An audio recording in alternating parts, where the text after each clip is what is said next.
Hey guys, what's up? It's a cultural detective reinvestigating your favorite albums, your favorite short films, whatever. And today I'm going to talk about My Bloody Valentine.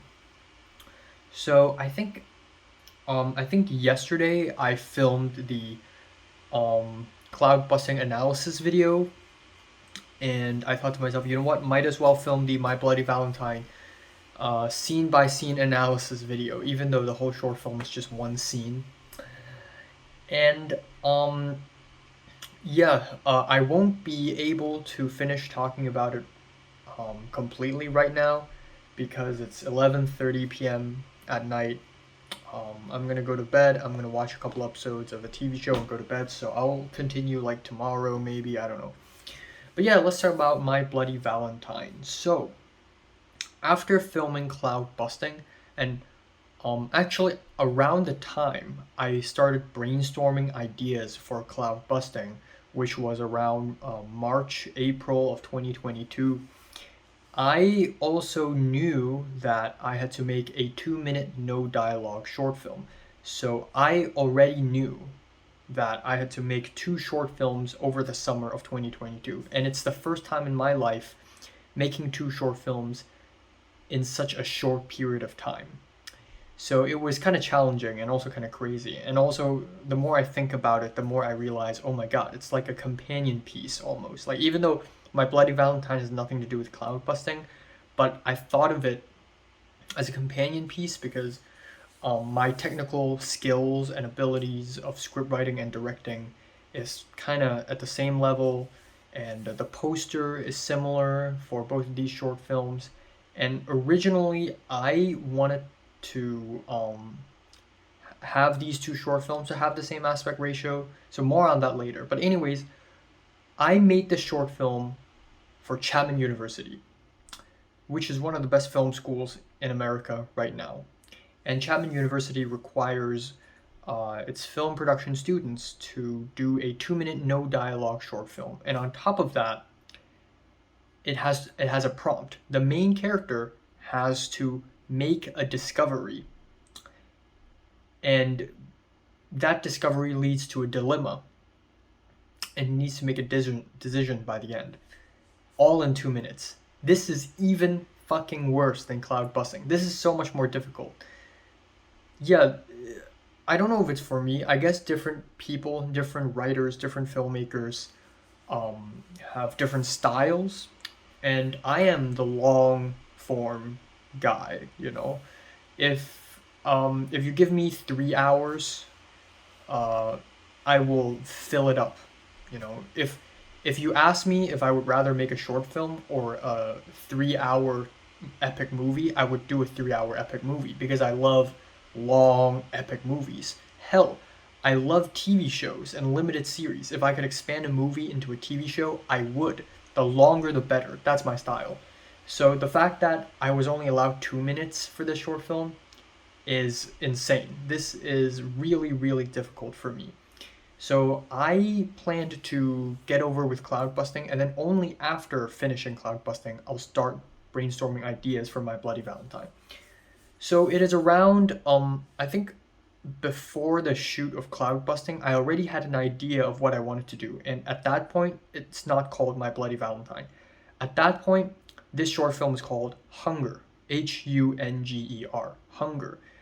And my first story idea is basically, I'm not going to tell you all my story ideas because they belong to me and I don't want people to steal them. But my first story idea is basically, okay, you know what? Let me expand this window. Yeah, there we go. A little better. For the 2 minute short, my first idea is this: Hunger. It's about a main character who returns to a home, his village, to visit a family and friends. And he slowly but surely realizes that all his family and friends are cannibals, and they all secretly eat people. And the main character freaks out, panics, he's very paranoid, and at the end, he also eats people. He gives in to this urge. But this is actually not an original story idea. This is actually a story idea based on a short story written by Lu Xun about 100 years ago, who is a very famous Chinese writer. And I learned about this story many years ago, 3, 4 years ago, when I was in secondary school, and I fell in love with it. The first thing, I love stories about cannibalism. It's edgy as hell, but actually, it is a political allegory because essentially, in the story, in reality, they're not cannibals. The main character is the one going insane, being delusional, but it's not true. They're not cannibals. And this short story basically makes fun of the main character who is so stuck with old thought, old traditional Chinese thought, that he thinks people are cannibals, when the truth is he cannot keep up with the new world. So essentially, Lu Xun wrote this short story in the early 1920s to tell the Chinese people that, hey, don't be so stubborn. Don't be stuck with your old Chinese thoughts. Embrace new Western ideology. Embrace communism. And Lu Xun is one of the first few and one of the most influential communist writers. So after I found out about that, I started to think, holy crap. Now, I agree with Lu Xun that people shouldn't be stuck with their old conservative thoughts.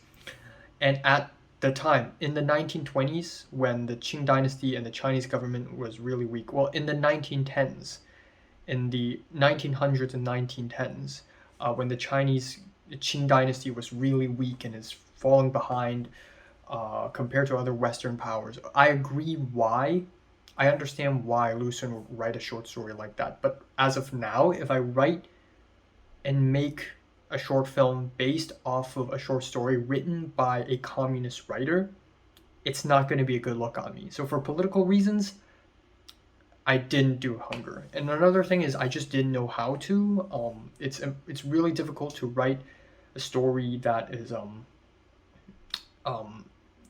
write a story about cannibalism and about paranoia in 2 minutes with no dialogue. It's basically impossible. So what I did was I changed the story for Hunger. I still called it Hunger, but now I changed it. I basically used another idea I had, and I made sure it's simpler. So this is the first change in my story, change number 1. And at that time, I was already back in Hong Kong. I came back to Hong Kong in July, and over the course of a couple of weeks, I and this guy, Chunhua, we met each other and we got acquainted with each other. The thing is, Chunhua works for my mom's company as an intern as well, and he is a newly graduate from the high diplomacy associate's degree program in post-production in BU, Baptist University. So there's that connection. So my mom's like, you know what, you can ask him for help. If you need actors, cameras, whatever, ask him. So I talked to him about it, and he's like, man, there's no way you're going to be able to fit that in 2 minutes. So I quickly changed my story idea to still called Hunger, but now I changed it to something else. I have another story idea called Strength, Strength, Strength, and it's about a main character who has a body, not really body dysmorphia, but a main character who is really dissatisfied with his body. He wants to go to the gym, and he's really, he feels really inferior. He hates his own body a lot. One day, somebody approaches him and tells him, hey, I see you looking at the gym, feeling frustrated. There's this new magical food item, and if you eat it, you're gonna get stronger. And it's like salami, but actually it's human meat. It's dried, cured human meat. And I changed it to this story because it's a lot simpler and it's easier to make. Budget-wise, it makes a lot more sense. And also, it still has the weirdness because, hey, at the end of the day, it's an Enoch Lai short film. There has to be something weird and supernatural and disgusting and gross about it. Because if it's not, then it's not an Enoch Lai movie, right? And then I explained this new idea to Chunhua, and the more I explained it, the worse I feel. I felt like a fucking idiot. I just came back from LA, a film school in LA. I'm supposed to be a professional. Like, why am I writing stories this shit? So I was like, you know what? Fuck it. I'm gonna change it again because this sounds silly as hell. This sounds like a really goofy idea. I just cannot accept it. So I changed it the second time. So I completely changed the whole story. This time I thought, you know what? Fuck it. This cannibalism idea, no dialogue, is not gonna work. For a story idea about a man who feels inferior, a man who hates his body, tries cannibalism, this is like a feature film idea. This is not 2 minutes, okay? So I changed my idea to deterioration of man. That's my third story idea. Deterioration of man. And essentially what deterioration of man is the main character hates himself. Again, the main character hates himself. There's some sort of self-hatred going on. And again, this isn't the story that I just came up. I took it from my long list of story ideas that I've had for a while already. So a man hates himself so much he runs into a small girl in the middle of nowhere, and this girl tells him that she can grant him a superpower, but the cost would be that he cannot look at reflections because he cannot bear to see his own reflection because he hates himself. He hates his face. So the catch of the short film, the fun thing about the short film is that he cannot see any reflections. So no glass, no water, no mirrors, any slippery reflective surface. He just cannot. And in the streets, he would wear a blindfold. So A, that's easier to film. B, it's still interesting. There's a supernatural element. C, there's self-hatred going on, so there's something personal about it. And D, this type of serious, somewhat surreal drama is it's gonna work well for my 1.37 to 1 aspect ratio. And so I actually came up with a shot list for hunger, for strength, for deterioration of man. I also came up with a shot list, and then again I found out it's impossible to fit this in 2 minutes. It's fine if it's no dialogue, but it's gonna be weird, and also more importantly, it's impossible to fit this story in 2 minutes. I met with Chunhua again. I had a meeting with him in the office, in this exact office that I filmed my Bloody Valentine in. I met him like 3-4 times just to talk about my story idea.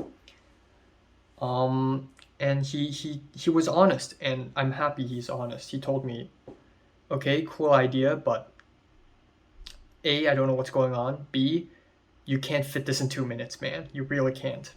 So I was pretty frustrated. So at that point, it was already August. I'm running out of time. 1 week, and then I'm gone. 1 week, and I have to return to LA. I have to return to LA on August 16th, 2022. And I plan to film that week. And even in that week, I was still brainstorming ideas. Like, okay, I can't do hunger, I can't do strength, I can't do deterioration of man. What the hell can I do?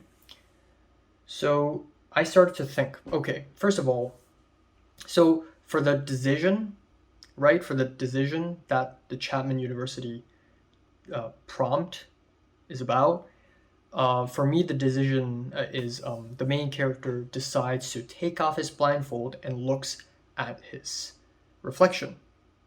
And that's the ending of the short film. And the mirror glows, and the main character like smiles and cries and stuff. And it's sort of like ambiguous, you know? Sort of like the box in Pulp Fiction where you open the box and it's glowing. Sort of like that, you know? But it's still such an out of nowhere thing. Like, without proper build up to this decision, people won't understand what sort of decision it is, and people won't understand why did he make that decision. Like, you need to build all that up, and again, it's impossible to fit all that in 2 minutes. So what happened was, on one of the meetings with Chunhua, we basically sat down and we started brainstorming ideas. First of all, decision to this and to that. So I'm actually gonna show y'all Google document. Okay, so I had a Google Doc where I write all my scripts on. I don't write scripts with Final Draft or Celtics. I mean, I use Celtics, but my most primal base of operation is a Google Doc. So I just came up with, you know what? Let's reverse engineer. Instead of thinking about the premise first, okay, 2 minutes. We have 2 minutes. That's one scene. That's literally one scene.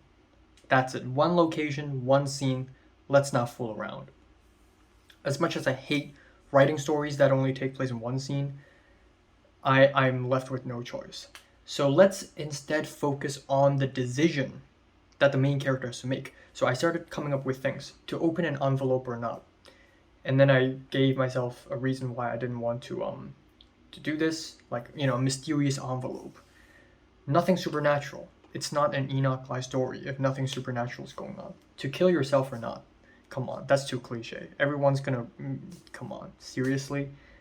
To sleep or not. What? Yeah, it's hard to, I want to write a story about sleep deprivation and insomnia, but again, it's impossible to do that in 2 minutes. To eat food or not. Again, this is very extreme. Like, to eat food or not, you have to force a character to be in a situation where he has to starve himself. To speak to her or not. Too common, man. Ooh, I want to speak to a crush. Come on, it's too cliche. To help a man in distress or not. Too common. To commit a crime or not. Lame. To run away from a demon or not. Isn't that an obvious choice? So of course you would run away from a demon. To turn off the lights or not. So sort of like lights out. But then again, I didn't really go for this one at all. To work out or not. Yeah, alpha male grind set. Lame. To escape from the abductor or not. Stockholm syndrome. So I'm just brainstorming. To give into your insanity or not. To betray your friend or not. No dialogue. That's tough. To open the door or not. Maybe the main character is under threat, and maybe someone outside the door will kill the main character. So will he to open a box or not? To open a book or not? Maybe it's an evil book. To put a magical ring or not? I don't know. Like, I was just brainstorming a lot of ridiculous ideas. So at the end, I didn't know what to do. And what happened at the end? Yeah, I think at the end it's like I and Chinhua thought to ourselves, okay, you know what? Let's think of something that we can possibly do in this office, because this office that we are in right now, my mom technically owns it, and we can film there whenever, wherever we want. Not whenever, on Sundays, basically. And let's think of something that happens in the workplace. Something simple, nothing dramatic, like to kill or not, or whatever. So I thought, ooh, how about to help a girl or help a person or not? Like maybe a girl from across the office dropped a pen and the main character wants to help her, but then he's like, ooh, if I run all the way over to her to help her pick up a pen, it's like, it's of course I'm gonna impress her, but should I do that? Is that too much? Because is that awkward? This is a way better idea. It's simple, it works, it's doable, low budget. But how do I show the main character's psychology in this situation with no dialogue? It's possible, but it's too tough. It's too tough. So we continue brainstorming. Oh, how about and this is my idea. I thought, oh, how about a girl got injured, and I thought to myself, okay, what if what if there's sort of a man woman relationship here, like not really a relationship, but what if it's kind of like one of my ideas to speak to her or not, but it's something funnier and cheekier. So what if the girl got hurt, or the main character got hurt. The main character has a paper cut, and he wants to help the girl, but he's like, oh, I'm bleeding, I don't want to help her. And then Chinhua was like, it's still, the psychology, it's still kind of tough to show that. And I'm like, yeah, right. And the main character is like, you know what, you should do something more slapstick. Like, maybe the main character is holding onto something, and then he has to and then the girl in the office across the office drops that's another something like maybe a pen, and then you want to rush over to help her pick up the pen, but you're holding on to something fragile. So you're like, oh, what should I do? Should I put down this stuff on my hand and run over to help her, or should I stay on this? And then I thought, oh, what if the main character has a paper cut, and then a girl is like, oh, hold this for me, and the main character's like, my hands are hurt, but I wanted to help her too. And then Chinhua was like, well, actually, it doesn't make a lot of sense, because if you have a paper cut, like you can just use the other hand. B, technically with a paper cut and you hold stuff, it's not the end of the world, right? It'll hurt, but it's not the end of the world. So it's not crazy enough of a dilemma. And so we brainstormed, and then at the end, I was like, ooh, and I laughed. It was such a stupid idea. It was such a stupid fucking idea, and I can't believe I said this. But what if both of them also have a paper cut, and there's only one band-aid left? And I started laughing like, like, come on, it's such a stupid idea. And then Shenhua was like, you know what? That actually works. Yeah, we could actually do that. Again, low budget, simple. It doesn't need that many shots. And so that's what we went for. And that day I was really happy. We finally got an idea. And this is the first time, this is my 5th short film, and this is the first time I've made a short film where it doesn't feel like me. The story idea doesn't feel like an idea that would come from me, because my story ideas are usually kind of depressing, kind of supernatural, kind of artsy and abstract, and you don't know what's going on, and the main character is a loser. You don't even know if the main character is a loser or not. You literally know nothing. There's no act 1, there's no act 2, there's no act 3. You don't know anything about the characters. They all do not matter. What matters is there's an inciting incident, there's a tension, the main character makes a decision, boom, the short film ends. This is storytelling in its most skeletal form. And that's why it's so difficult. So it doesn't feel like me, and the main character is not based on anyone, the female character is not based on anyone, the whole thing is not based on anyone. The story literally came out of thin air, and it's the first time I've written something like that. So it's literally the opposite of cloud busting. And because the story is kind of funny, so I thought to myself, you know what? Why not I commit to this funniness and turn this into a comedy? So I thought, oh, maybe I could add cool editing, effects. I could add a little clock timer. I could add swooshing sound effects. I could make it feel like an anime. And I'm not going to make this a slow-paced, depressing, artsy thing. You know what? I'm going to go the complete opposite direction. I'm going to make this a fun 2-minute thing. And that's the goal. So that's what I did. So there we go. The writing is done. I didn't write a script, because it's a 2-minute, no dialogue short film. It doesn't need a script. It needs a shot list. It needs a shot list, or storyboard.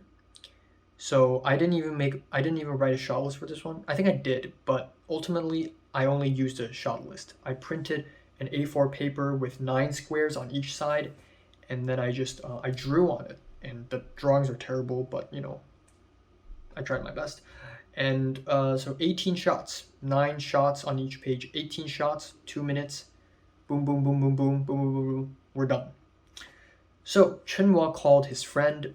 Chinhua went to his Instagram and started DMing people, and he made an Instagram story like, hey, my friend who came back from LA wants to make a short film. If anyone's interested in acting in it, please DM me. And of course, not a lot of people responded, but eventually someone did respond. One of his friends in BU, his name is Dixon Tong, was like, sure, I'm interested, and he became my main character. And then another guy, also his friend, his name is Ao Yun, who agreed to show up. I didn't even know he would show up until earlier on the day of the shoot, and I'm glad he did. and he became the other crew member who is gaffing, holding the camera sometimes, doing the sound sometimes, everything basically. And then for the female actress, Chunhua couldn't find anyone, so I asked my mom for help because my mom knows a lot of young actors, hilariously enough. So my mom found a young actress, about 20, 25, 26, I believe, and she's available on Sunday, August 14th. That's literally the only day we could do it. If we can't do it on this day, I give up and I go back to LA to film it. And I really want to film here in Hong Kong because I wanted to, like, aside from telling a cool, funny story and showing my directing skills, I also want to use Hong Kong as an element to impress the admission officers, to show them, hey, I'm from Hong Kong, and show them a little culture, you know, because that's a huge advantage for me. And again, with ideas like hunger and strength and deterioration of man, they have a lot of exterior shots in my head. So, you could really show a lot of Hong Kong. But for this idea, we can't do that. However, one brilliant thing is that when we filmed in this office, we could actually show the window. But the windows are too bright. So Ao Young, or I think it was Chunwa's idea, he pulled down the blind. So as you can see, it's translucent. So now the hard light from the window is sort of diffused, and the camera will not. And again, if the window is too bright and you put a camera there, you either expose for the window or expose for the actors. If you expose for the window, then the actors will look black. If you expose for the actors, then the window will look pure white. But by pulling the curtains off, it actually makes the lighting of the window, the light levels of the window, and the light levels of the actors in the interior more closer. So it actually looks really nice. You could see the big buildings outside the window, and it's sort of like a frame, and we have the two characters just sitting there. We spent a little time set dressing. It was really simple. I moved the chairs around a little bit. I cleared up the table a little bit. I wanted to do a sort of a color palette, just improvise a color palette, because there are yellow chairs and there are light blue chairs, so I thought maybe we could do a light blue yellow thing. So I asked the female actress to wear a yellow shirt. Her shirt is really, really pale yellow, so much so that it might as well be white. So that didn't really help. And the main actor, as you can probably see here, he wears black and white shirt, and that is fucking genius because it's like piano keys.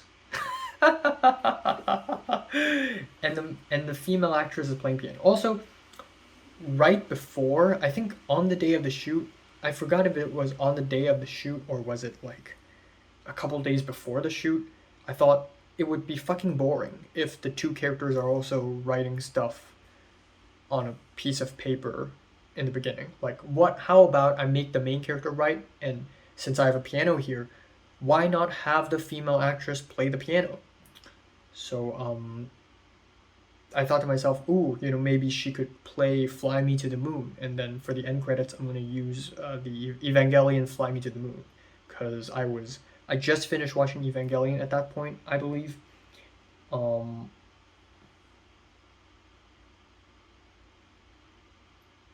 Wait, I hadn't watched Evangelion at that point, but I somehow knew that. Wait, what?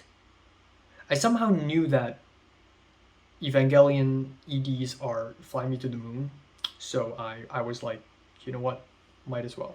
Even though for the 2-minute short film, I'm not even gonna have the end credits because it's 2 minutes, so I need to have it as, simple and as skimmed as possible. So anyways, August 14th happened, and the first thing we did is I think it was like, and also the call time was like 1 p.m. or something, because it's a 2-minute shoot, so we expected that the shoot will be over in about 4 or 5 hours. So 1 p.m. to 6 p.m. done. So at first, I and Chunhua had 3 shots to film. Not in this office. One shot is a chef chopping a duck or a pork or a piece of pork or a chicken in Siu Mei restaurant in Hong Kong, which is a classic thing. It's there are so many restaurants in Hong Kong where there's a window to the kitchen and you could see the chef chopping the pork, chopping the duck, and it's sort of like a very Hong Kong thing. And I wanted to show a little bit of that, like 1 second of that, to A, show Hong Kong culture, B, when the main character has a paper cut, it's gonna do like a jump cut to the chef cutting a pork, and then we're gonna cut back to the main character, and it's like, implied violence, Moonlight, not Moonlight, Moon. Shit, I don't know what's happening to me today. Kind of like Moonrise Kingdom by Wes Anderson, where when the character gets stabbed by a pair of scissors, you just see an animation of scissors, and it's just and then the next shot is just the character like bleeding and stuff, and it's such an animated way of depicting violence, and I sort of wanted to do that because I want to commit to the anime aesthetics. So there is a restaurant super close to this office where you can literally see through, except at that point it was like 1 p.m. and the sun was right at an angle that is shining at that window. And let's see if I could hold on. All right, so this is what we're talking about. 이거만 빼야 돼. So this is a restaurant, and because the sun is right behind us, so you could, yeah, because the sun is or at a certain angle where if we film the window, we can literally see everything but what's going on inside. Like we could see the reflection, we could see the street behind us and the people walking past, and you may as well be able to see the camera. We can't see the chef at all. It's terrible angle. So at the end, we were like, you know what, fuck it. I'm just gonna go to YouTube. I'm just gonna look up chef chopping pork chop or something, instead of using a footage. So yeah, there's a second of this footage. We didn't film this. This is from a YouTube video, which is illegal. Not really illegal, but it's against the rules. But hey, it's just 1 second. So there's that. And I'm glad I found this. This isn't exactly what I wanted it to be, but it's close enough. And it's the best one I could find. And the second and the third shot we had to film is the shots I had to film for Cloud Busting. The 2 Hong Kong shots in Cloud Busting. Because in Cloud Busting there are 2 shots where the main character turns around and looks up and sees Hong Kong suddenly instead of LA. So we found a spot, more like Chunhua found a spot that looks similar to that shot. I had a screenshot in my phone, and so Chunhua used his Sony A7 III with his normal zoom lens, like 24 to 70, I believe.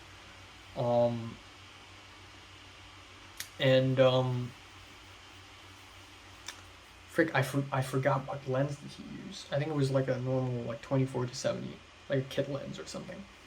I had my phone here, he used his own camera, and we just like matched. And same goes for the street shot. So we went to multiple streets to try to film it, and we filmed maybe 8-9 takes just so that the inclined line, the diagonal line, would match the cut, that would match the shot in Cloud Busting when the main character turns back. So there's that. And also, I didn't find out until a while after we finished filming that we shot without profile picture,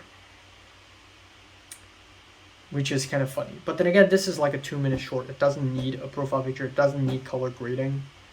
Um, because I'm lazy as fuck. And again, it's 2 minutes, so who cares, right? Oh, such a terrible attitude. But yeah, we didn't have any color grading, so it is what it is. There's nothing I could do about it. All right. I should stop here. Should I? Should I stop here? Yes, I should. I'll talk about the production a little bit later in the future. But yeah, that's so far what we got. All right. So it's been a couple days. I don't have a lot of time here, unfortunately. But yeah, let's talk about my Bloody Valentine and the production of it. So last I talked about my Bloody Valentine. You know what? I'm just gonna move my laptop like this so that I can let it breathe. But yeah, last I talked about my Bloody Valentine. I talked about how I changed the story essentially 3 times, from hunger to strength to deterioration of man to this band-aid idea, which at that point I didn't have a title for this short film yet. I couldn't think of a title at all. So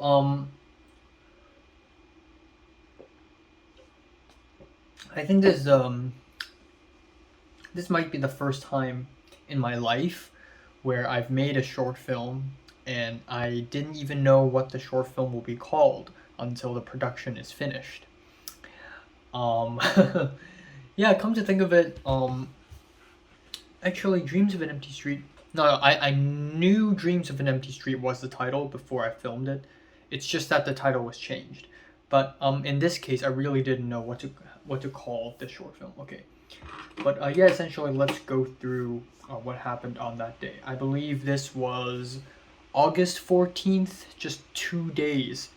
2 days, 48 fucking hours before I left Hong Kong and returned to LA in 2022. And I was really running against the clock. But again, it's not that huge of a deal. In fact, this shoot might be my most relaxed shoot I've ever done for one of my short films, because it's really short. It's 2 minutes. It's only 18 simple shots. And we have the office. The entire office is for our use. Yeah,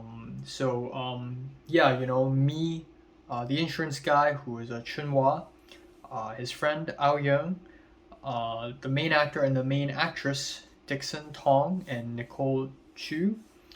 Uh, just us five, one office, one day, boom, we're done. So the plan is we're gonna film from 2 p.m. to about 6 p.m. ish, and we're done essentially. So it is actually my most relaxing, stress-free shoot I've ever done, really. So again, the 3 shots I filmed with Chunhua outside of the office. We came back to the office. We set up a bunch of stuff. We made sure the lighting was right. We turned on some lights, but not all the lights. We figured out the curtains, which I've already mentioned, and we took a look at the blocking and stuff like that. And then we just waited for the actors to show up. Both of the actors and his friend also showed up, and we shot all of it. This is not okay. Right. Let's do this. So, here we go. This is the first shot. This is shot using Chunhua's A7 III, because at that point I don't have a camera yet, and I believe this is shot on a normal zoom lens, like a kit lens. And this is the first shot, really nice wide shot.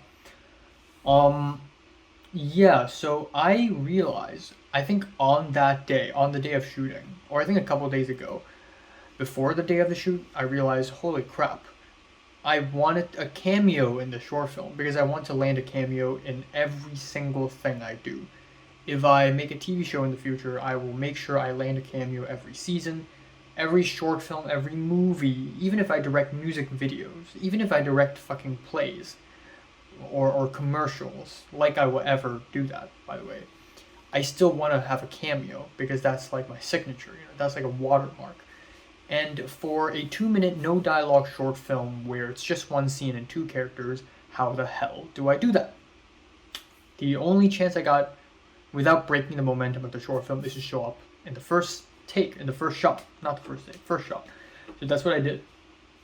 I went in my absolutely awful attire, by the way, like a white T-shirt, gray short pants. This does not look like office wear at all. This would be the last set of clothes you would want to wear to the office. Also, these white socks that are as high as my ankles. It's really ugly. But I just came in, grabbed some water.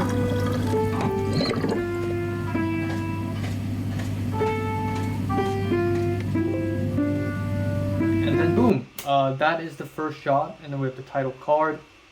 I'm going to talk about the font and the title card a little more later. But anyways, this is my second shot. This is the second shot we filmed. You know, her playing the piano.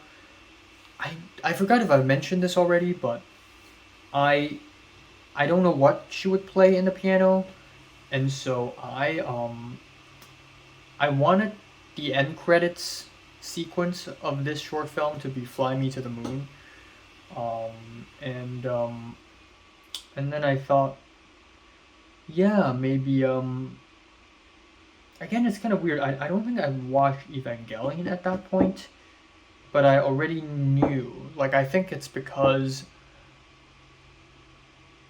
how did I even figure this out? I think it's because I liked Cruel's Angel Thesis on my Spotify, and then it suggested Fly Me to the Moon, so I thought maybe it's an insert song in Evangelion, so I thought maybe it's a pretty cool, cheeky reference, even though I haven't even seen it at that point. So the girl in this short film, she doesn't know how to play the piano. When I said, "Oh, you're gonna play the piano," so when they came, both of them also have no idea what they're gonna do. When she came, I said, "Oh, you're gonna be playing the piano," and she's like, "I don't play piano at all. I don't know what to play." And so in about 2 minutes, I taught him how to play "Fly Me to the Moon," and I also figured this out, and it's really easy. It's just C, and then you work your way down, and then you work your way up again, and it just sounds like "Fly Me to the Moon." That's it. You don't have to play the whole thing with the left hand and stuff. Just mess around with the keys a little bit. So I taught her how to play "Fly Me to the Moon," and she played it throughout the entire freaking short film.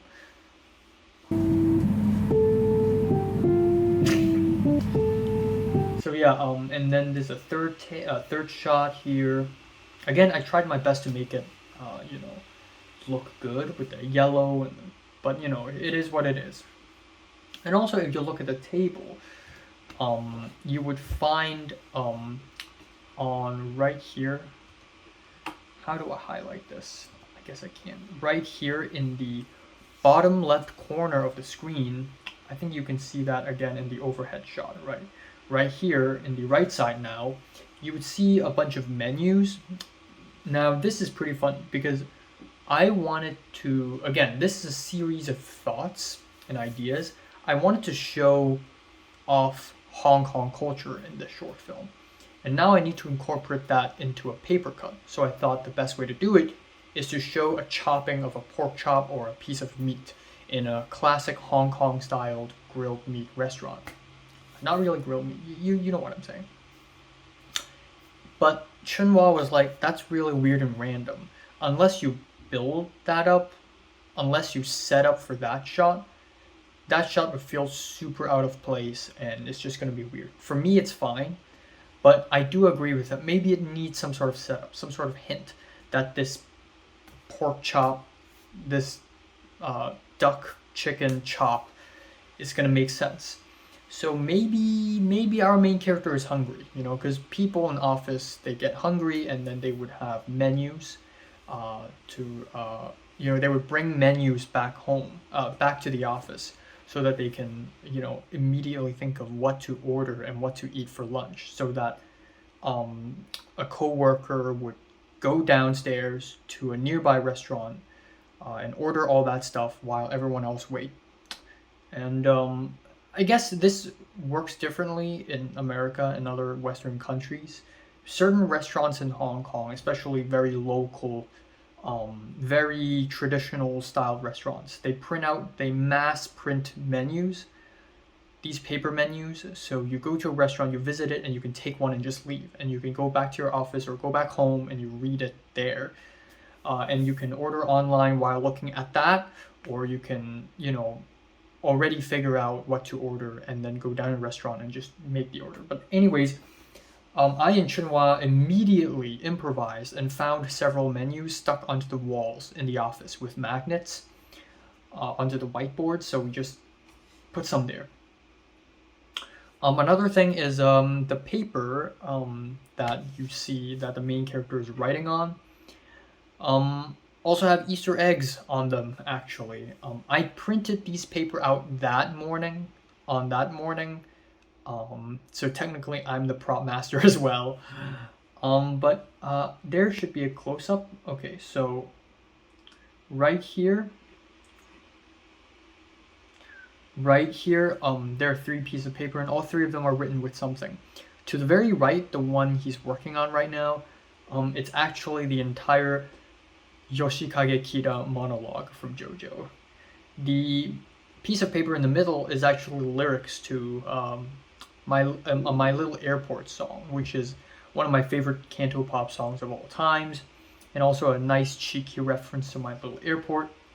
And then the third piece of paper is this. And that, of course, is the lyrics to Radiohead's Paranoid Android. I hope people who watch and rewatch my short film would pick up these little Easter eggs. They're not even Easter eggs. They're just like a little salute. Radiohead's my favorite band. I want to reference them. Might as well. Okay. Also, this overhead shot is really difficult. So as you can tell here, so we have a tripod, but you usually don't shoot overhead shots with a tripod. It's usually like you can shoot it with a tripod, but usually it's way more complicated than that because you have to be above the actor, on top of the actor's head, and also because it's me, I want it to be,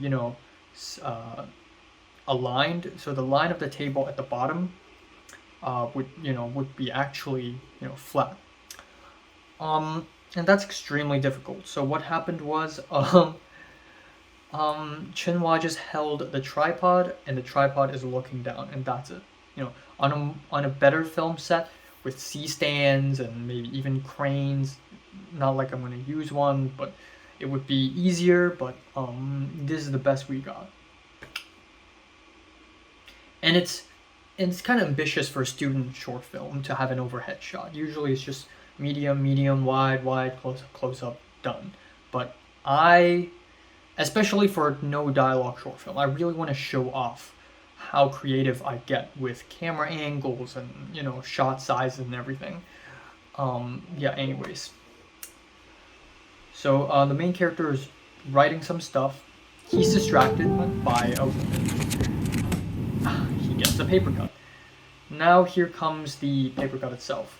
And don't worry, this is not real blood. This is actually water ink, watercolor. So yeah, this is not the first time I use watercolor to fake blood. Last time I did it to myself back in June 2020 for some photo shoots for myself because I was bored out of my mind. But yeah, on the day of the shoot for my Bloody Valentine, I thought, you know what, I will make fake blood right there and then, and I automatically assumed that there would be watercolor in the office, and thank God there was, because I shouldn't have assumed. I should have prepared harder. I should have made more preparation to buy fake blood or buy watercolor beforehand. And watercolor isn't the best way to make fake blood, by the way. According to Chinhua and his friend Aoyong, who has had more experience in the film field in Hong Kong, the most common way of making fake blood is mixing pei pa go, which I don't know how to explain in English, but it's sort of a fruit gelatin substance made of fruit and vegetables, sort of like an agar jelly thing, but it's reddish, brownish in color, mixed out with water. And you get this dark red, thick consistency that is not toxic and can be easily washed off. And usually filmmakers in Hong Kong use that as fake blood. But we didn't have that. So before we filmed the shot, I was like, oh yeah, the fake blood, shoot. So between takes, I walked to the side, immediately grabbed some watercolor, a small plastic plate, went to the bathroom to get some water, and then grabbed a brush. Oh, we didn't even have a brush. We had watercolors, but we didn't have a fucking brush. So I just started mixing. I mixed red and white and black and maybe a little orange, maybe a little pink. My first attempt was terrible. I tried it again. I made it darker. I mixed a lot more brown this time, and there's no brush.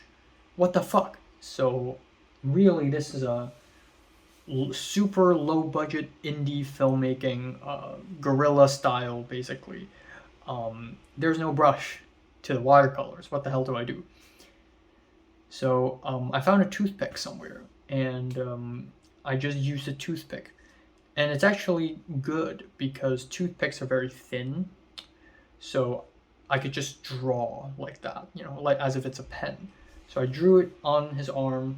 We did this take a couple times, and this is the inciting incident. He had a paper cut, and now he's walking around to look for a band-aid. This is a really nice shot because you see the entire office, and we actually moved a lot of stuff around. There were multiple boxes and stuff. Okay, here's the band-aid box, the first aid kit. We cleared out everything in it. We found it, we cleared out everything in it, and we placed one band-aid inside. Yeah, action. I haven't done sound editing for this. I'm gonna explain that later, but there we go, band-aid.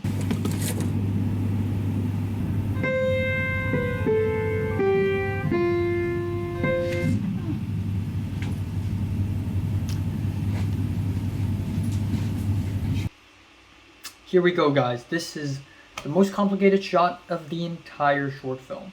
And this is probably just as complicated as that really long take in Cloud Busting where the main character enters a temple. So there you have it. This is the crazy shot. Again, given that it is a no dialogue short film, I really want to show off. I really want to flex how creative I can get with these shot movements. And usually I like still shots. Still, not moving. Simple as that.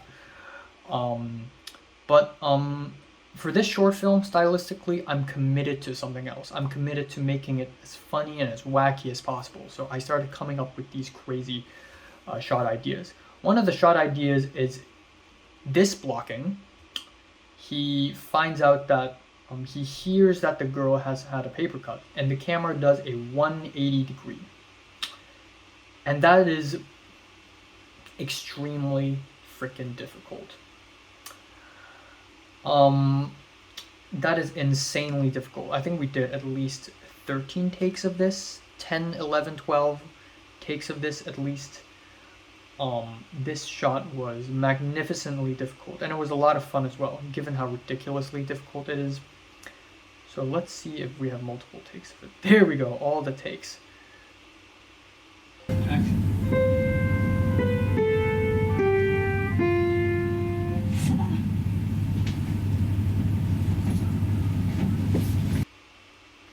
Oh, who is this fool? Who is this fool in the back?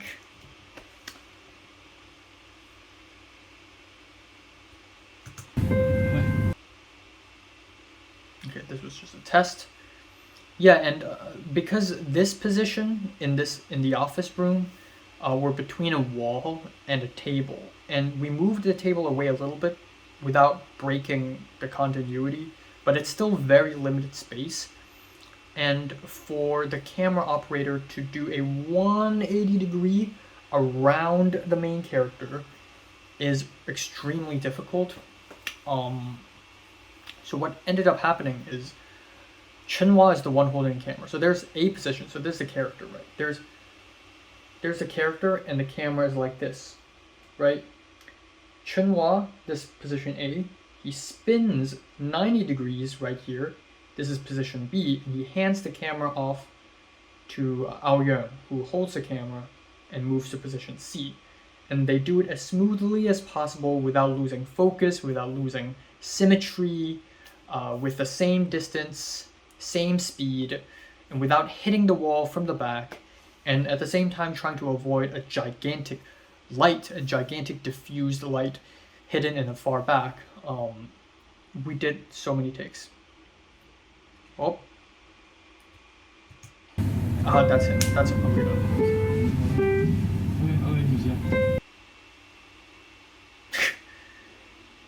I was just standing there like, what the fuck have I done? Why am I putting them through this hell?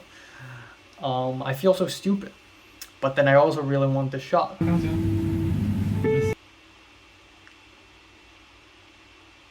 And another huge issue is that when you do this 380 spin, and I and Chunhua are right here, right?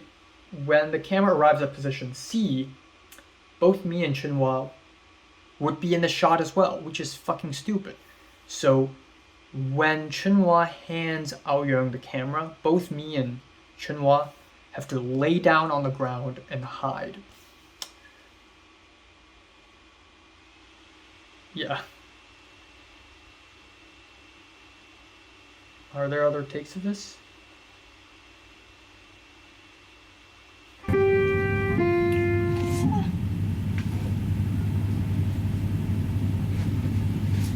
Oh, there we go. Symmetry lost. And also out of focus. And also it's impossible to make it one smooth 180 degree turn because it's handing from one operator to another.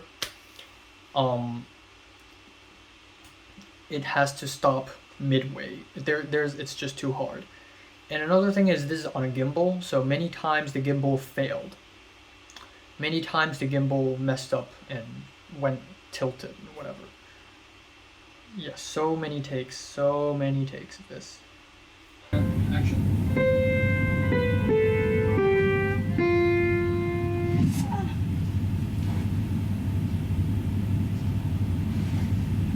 Up, out of frame. Also, he looked at the wrong direction, wrong eye line. What is this?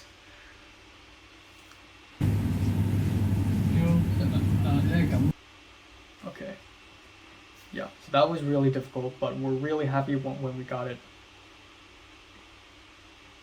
Alright, and then the next two shots is the crazy finger eye cut. Okay, hold on. Okay. Yeah, another really cool shot. Definitely way easier than this spinny thing. But yeah, it's kind of difficult because I realize focus is a huge issue. If the camera wants to close in and focus on the finger, then it means it can't focus for the whole thing. Meaning that the focusing distance was set very close at that point. And then again, it was in focus with the eye, and then once the camera pulls out, it's not in focus anymore until it racks focus again. I think it's in autofocus mode. Yeah, seems like it. But yeah, you know, Chunhua and Aoyang had fun shooting these two shots. It's very creative and not your average medium, close up. Yeah, that's pretty much it. And I think at this point in time, we started to shoot out of chronology. So, I mean, to be fair, we did shoot it out of chronology already in the first place, but we try our best to shoot, you know, shot by shot. But right here we shot all the female character scenes first, and then we went back and shot this, like the shot where the female character doesn't show up, and also the last shot. Yeah, because the female character, Nicole Chu, had to leave earlier, I believe. So yeah, we did this, which is really cool. I love this shot. The blood is so fake. But this was the part where the timer comes up. and then there's him making the decision. I think I added this shot really, really late into the shot process. Or I think I actually, it was only when I was shooting this I realized, oh my god, this has to be a separate shot because um, it has to be like this, and then there needs to be struggle because the main character has to make a decision, because the prompt says so. So he needs to look down and look up and look down and look up, and then there's the very cliche here's the band-aid.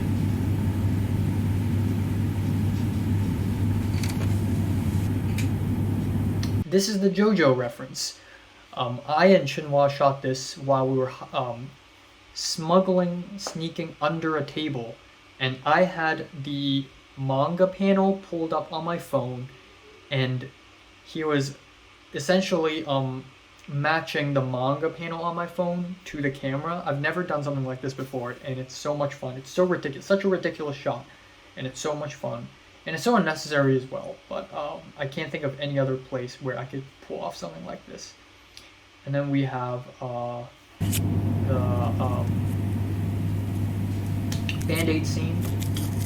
There are jump cuts here. My original idea is that she's gonna do it all the way through and without any cuts, but because I had to forcefully make it 2 minutes long, so I cut it down, and it's fine. I think these jump cuts give it a bit more energy than I wanted it to, but overall it's fine. And then we have the final shot where it's a very dramatic shot where the main character is like, I'm gonna bleed, but I'm happy because you got saved. I just saved a girl.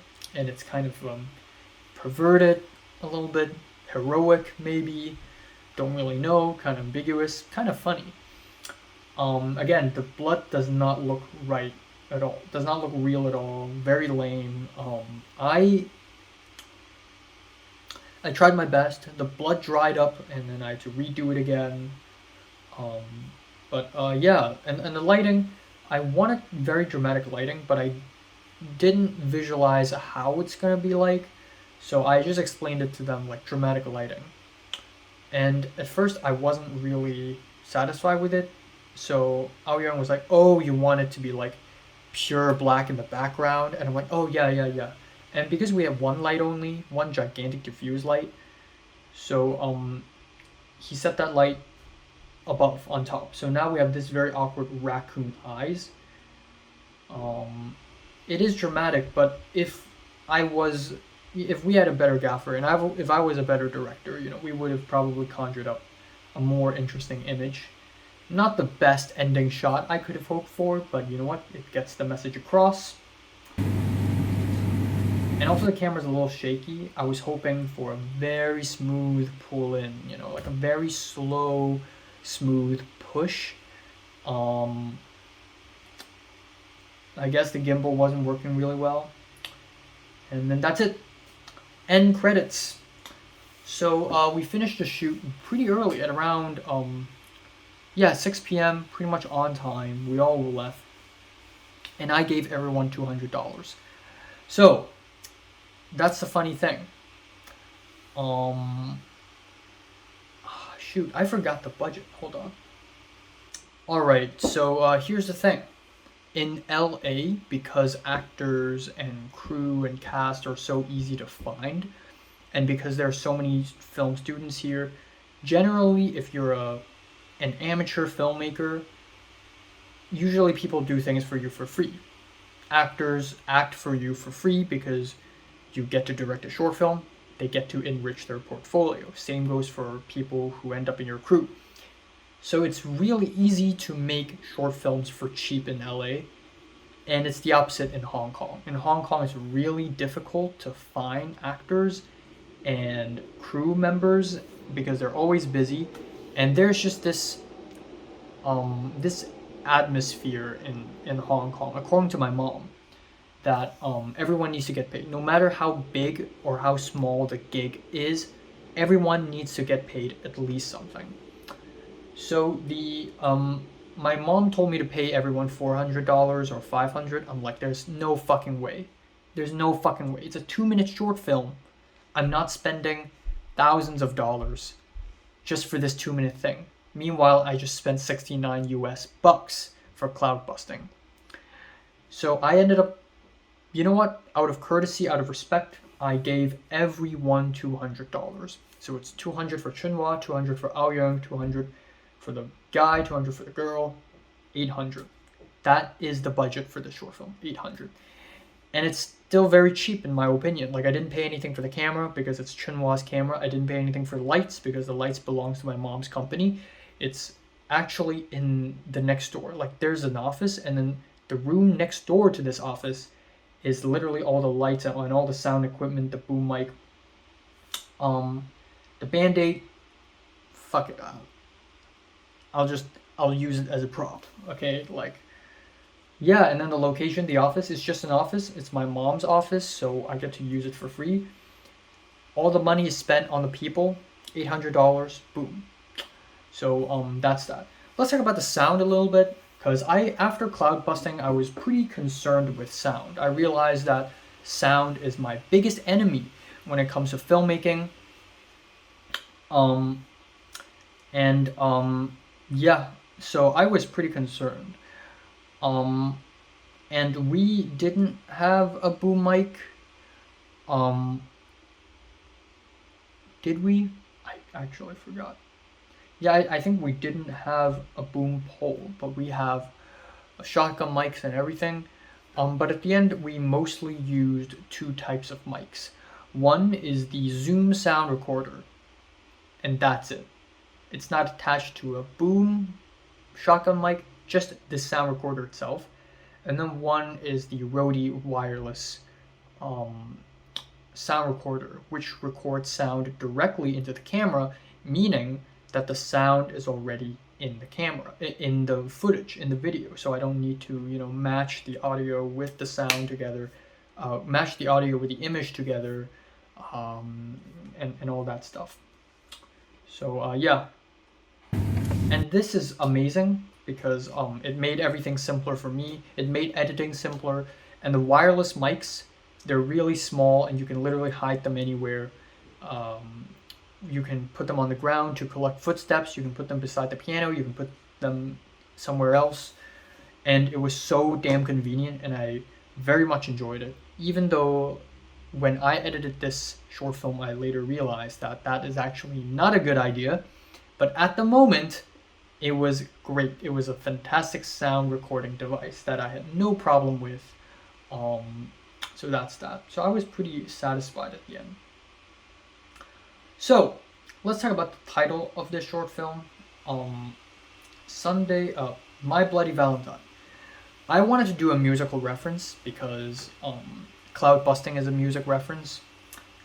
And I started brainstorming, okay, so it's about a guy who bleeds for a girl. So the only song that I could think of where blood is in the title, and it's a famous song, is Sunday Bloody Sunday.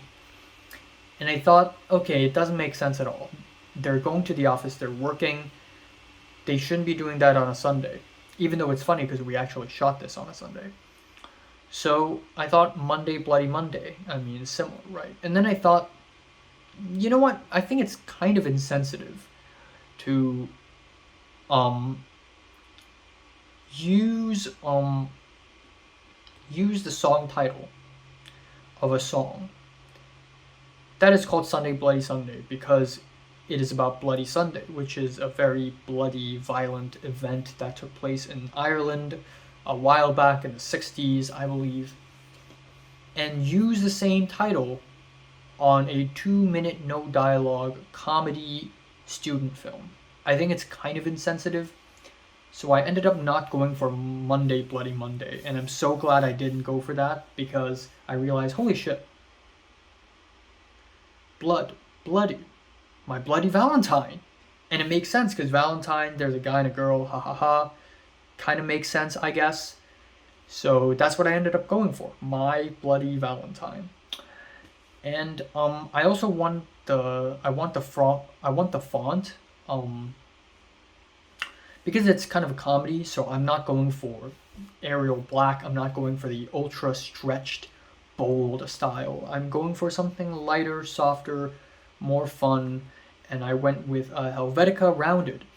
And for the color of the text, I was thinking orange because to match the yellowish fluorescent lights of the office, and to pair that orange up, for the poster I went with dark red, but then later I just thought it would feel a little better with dark green because I already used dark red in cloud busting, and I don't know, dark red is a little harsh, just dark green and orange, and I think it works really well. So there we go, My Bloody Valentine. And the Chinese translation of My Bloody Valentine is not My Bloody Valentine. The Chinese translation here means hot-blooded man. And this is also the first time. I always, when I make short films, there's always an English title and a Chinese title. And usually they are direct translations of each other, a bit polished. But I just cannot think of a good Chinese title, a good Chinese translation for My Bloody Valentine. So I made this up instead, which I thought is totally fine. Alright, now let's talk about the editing process, I guess. Have I missed out anything? I think that's pretty much it. Okay, so the editing process, I didn't start editing this short film. It's funny, I made the poster for the short film almost immediately after I came back to LA in late August. I made a poster almost immediately, but I refrained myself from editing this short film until like a month ago in January of 2023, and that's because I wanted to be done with one short film at a time. I don't want to distract myself or overwhelm myself with multiple short films. I had cloud busting. But yeah, editing this was kind of easy, kind of not.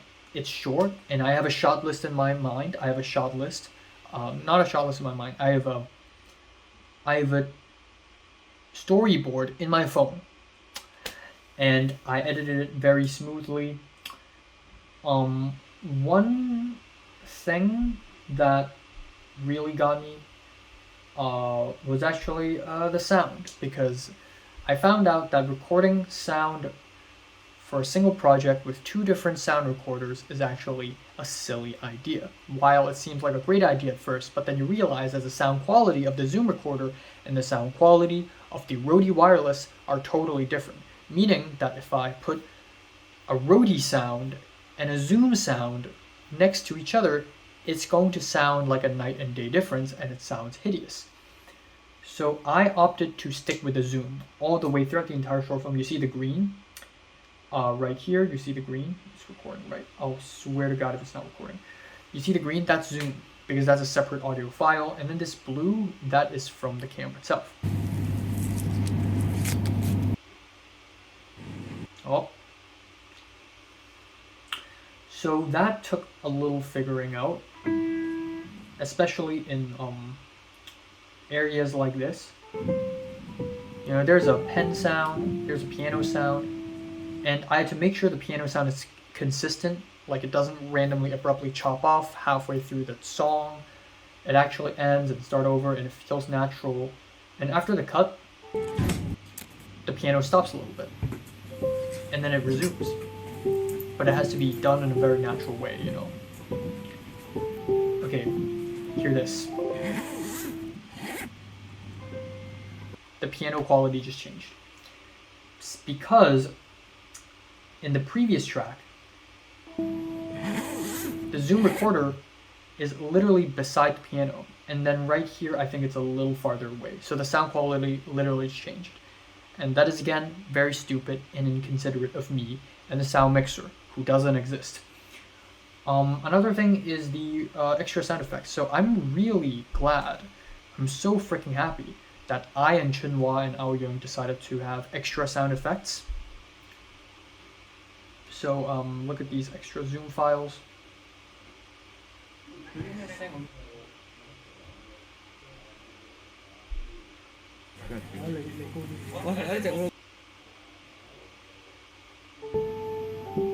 Where is it? 而家係女主領轉身。 Oh yeah, this one is the piano seat sounds, And then I think we have a zipper sounds, which is great, but now I need to stack the zipper sound with the piano sound, and I can't add another room tone because that's more noise. Now let me show you another extremely annoying thing. C0074. In the actual shot, you could hear the box being put down, the sound of the first aid kit being put down, and that's great. But the problem is that sound came from the roadie, and I gave up using roadie. So I tried 10,000 ways to incorporate the roadie sound with the zoom sound so that I can have the box putting back sound. At the end I gave up, so I used this. So it sounds like a box being put down. Actually, it isn't. It's just a random little tapping noise from another recording. It's not even the noise of the box being put down on top of the fridge. It's just a random tapping noise. Oh, it's a slate. Yeah, well, I use that as the box cutting sound. And I did something similar again a little later. I think.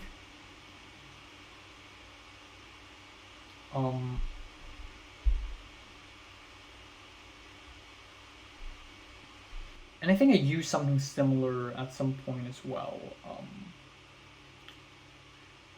What was it? Shoot, I forgot. I only recently edited this and I already forgot.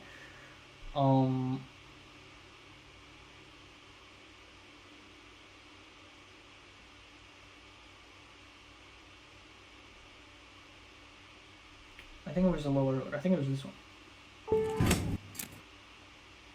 This one, yes. The sound of the paper cup. So in C0040, the actual shot, Action. you could hear the Action. you could hear it.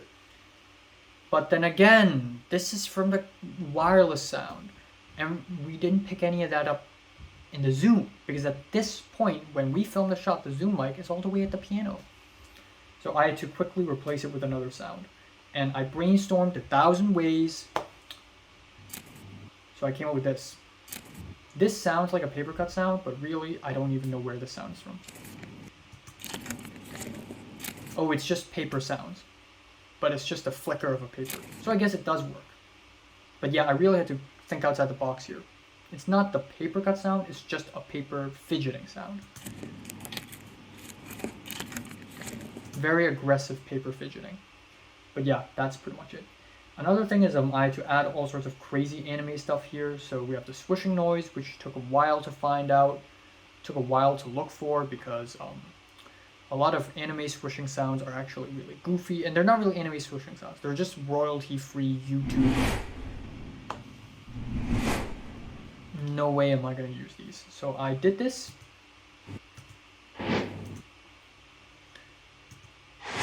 And it's actually this, but slowed down 50%. This clock thing, I did a timer effect, which I am pretty proud of. Time code effect, and this is actually from royalty-free clock ticking. This is actually a reference to Bakemonogatari, the first scene of Bakemonogatari, where Araragi looked at Hanekawa's pants. And also this shot is also kind of like the first scene of Bakemonogatari, or the second scene of Bakemonogatari. So that's that. And then we have a JoJo reference. So I actually got a, this is, I wanted a super bass boosted sound from JoJo, and I looked really hard and I couldn't find any, unfortunately. So I ended up going for, like, I thought I had a sound in mind, but for some reason, even though there are a lot of bass boosted moments in JoJo, I couldn't find the one that I wanted. So I ended up going for, this, what's this? King Crimson sound effect. If you're listening to it with earphones, you're gonna hear the bass. So yeah, that's that. Boom. That's really cool. And then for the full version, I left the entire scene, left the entire shot of the band-aid here. And then we have the end credits, which is, I think, the best part of this entire video, actually. Orange and green, unconventional, I love it. I thought, because this entire ED, this Ray 5, by the way, this entire end credits is like 30 seconds. 1 minute long, 1 minute and 5 seconds long. And I thought I would have to really stall time and add a bunch of nonsensical end credits, but actually I didn't. And I thought, oh, so if Ray is spinning in the original end credits, I also want something to be spinning. So at the end, I thought, you know what? I'll just have Nicole Chu's hand spinning, holding the band-aid. And this is also part of my poster that I made for My Bloody Valentine. So I already had the PNG. I just pasted it here. Let's see if I can find it. Yeah, there we go. And then just boom, boom, boom. It spins very nicely, and then it ends. So yeah, this is the entire process of My Bloody Valentine. Yeah. What else do I have to say? I don't have much else to say really.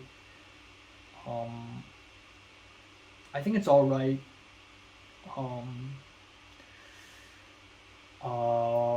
Yeah, I also had some trouble trying to distinguish who to credit because, let's be honest here, me, Ao Young, and Chunhua, we all three of us did everything. Like all of us did a little camera operating. I didn't really hold the camera, but I did choose what shots. I came up with the storyboard. Okay, I did choose the shots and the camera angles and all that. He's the one holding the camera most of the time, but then Ao Young also hold the camera. Both of them did a little gaffing. We all did a little sound thing. Like I pressed record in the sound recorders. Both of them placed the sound recorders in places. Like I have no idea how to credit any of us. So this really doesn't mean anything. Oh, I'm the DP. Well, so yeah, but that's pretty much it. So thanks for watching, and I love filmmaking, I guess. Subscribe if you want more.